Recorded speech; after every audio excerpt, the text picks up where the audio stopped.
ఆయన కూడా ససేమిరా అన్నారు. అప్పుడు మన రాష్ట్ర ముఖ్యమంత్రి కేసీఆర్ గారు స్వయంగా మహారాష్ట్రకు వచ్చి అక్కడ మహారాష్ట్ర రాజ్భవన్ లో విద్యాసాగర్ రావు గారి గవర్నర్ గారి సమక్షంలో మహారాష్ట్ర ముఖ్యమంత్రి ఫడ్నవీస్ గారిని 17 ఫిబ్రవరి 2015 రోజు తమ్మిడిహట్టి దగ్గర బ్యారేజ్ కట్టడానికి అనుమతి ఇవ్వండి అని అనేక రకాలుగా కేసీఆర్ గారు మహారాష్ట్ర ప్రభుత్వాన్ని మహారాష్ట్ర ముఖ్యమంత్రి గారికి విజ్ఞప్తులు చేశారు. అయినా వారు ససేమిరా అన్నారు.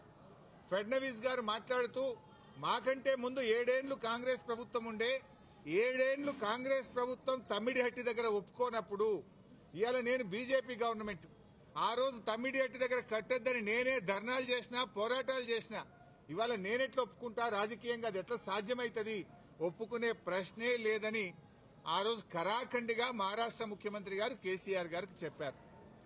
7 ఏళ్లు మహారాష్ట్రలో కాంగ్రెస్, ఢిల్లీలో కాంగ్రెస్, మన దగ్గర కాంగ్రెస్, 3 చోట్ల కాంగ్రెస్ ప్రభుత్వం ఉన్నా తమ్మిడిహట్టి దగ్గర బ్యారేజీలకు ఒప్పించడంలో, అగ్రిమెంట్ చేయడంలో, పనులు చేయడంలో ఆనాటి కాంగ్రెస్ ప్రభుత్వం పూర్తిగా ఫెయిల్ అయింది. నాటి కాంగ్రెస్ ప్రభుత్వంలో ఉత్తమ్ కుమార్ రెడ్డి, కోమటిరెడ్డి వెంకటరెడ్డి, శ్రీధర్ బాబు వీళ్లే తెలంగాణ ప్రాంతం నుంచి మంత్రులుగా ఉన్నారు. మీరు పట్టించుకోలే, 7 ఏళ్లు మీరు చేయలే. బట్ అయినా మేము అన్ని రకాలుగా ప్రయత్నం చేశాం. ఇంత మధ్యలోనే ఈ సమయంలోనే సెంట్రల్ వాటర్ కమిషన్ తమ్మిడిహట్టి దగ్గర నీళ్లు లేవు అని 2 లేఖలు రాసింది.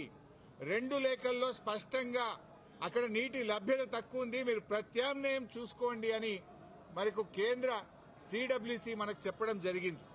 అదేవిధంగా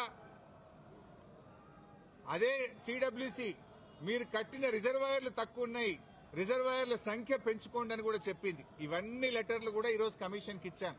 సిడబ్ల్యూసి నుంచి వచ్చిన 3 లేఖలు ఈరోజు కమిషన్కి ఇచ్చాం. అప్పుడు కూడా కేసీఆర్ గారు ఒకవైపు మహారాష్ట్ర ఒప్పుకోవడం లేదు, రెండవ వైపు నీళ్లే లేవు.